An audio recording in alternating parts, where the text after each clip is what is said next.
কামরাঙ্গীর চরে ভেরিবান বরিশাল ঘাট বাতাসে বসতে গিয়েছিলাম।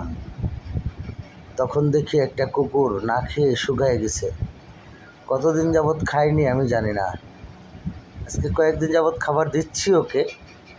তা ভাবলাম আজকে বিষয়টা ভিডিও করি একটু, তাই ভিডিও করলাম।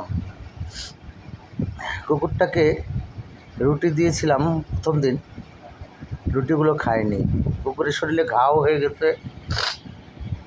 পরে আজকে কেক নিয়ে আসলাম, 3-4টা কেক নিয়ে আসলাম।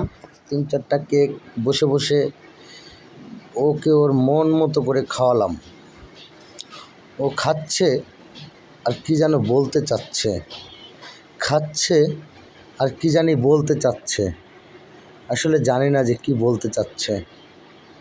আমি বাংলাদেশ তথা সমগ্র পৃথিবীর মানুষকে বলবো, আপনার পাশে আনাচে কানাচে যে পশু পাখিগুলো আছে, কোথায় কিভাবে কেমন আছে, আপনার জায়গা থেকে একটু তাদের খোঁজ খবর নিন প্লিজ।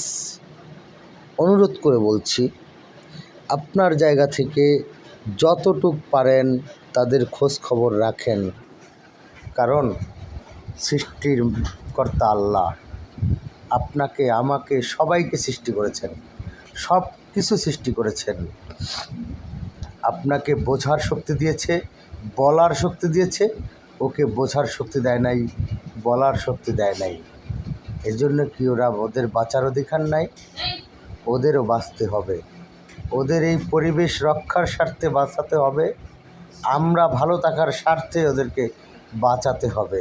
তাই আসুন সবাই মিলে এই অবলা প্রাণীদের জন্য কিছু করার চেষ্টা করি।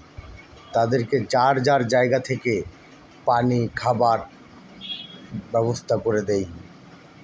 তাহলেই দেখবেন আমরা সহ তথা পৃথিবীর পরিবেশ প্রকৃতি আরও সুন্দর হয়ে উঠবে। আমরা ভালো থাকব, আমরা ভালো থাকব, দেশকে ভালো রাখব তথা পৃথিবীকে ভালো রাখবো ইনশাআল্লাহ। আসেন ভাই, কুকুরটা অসুস্থ, আজকে চেষ্টা করব কুকুরটাকে ওষুধ দেওয়ার জন্য। সবাই দোয়া করবেন যাতে এই কাজটা সফলভাবে করতে পারি। কালকে আমাদের কামরাঙ্গীর চর মজুয়ার ঘাট, এখানে আমি একটা কুকুরকে ওষুধ দিয়েছি। আসলে সেটা ভালো হবে কি না আমি জানি না,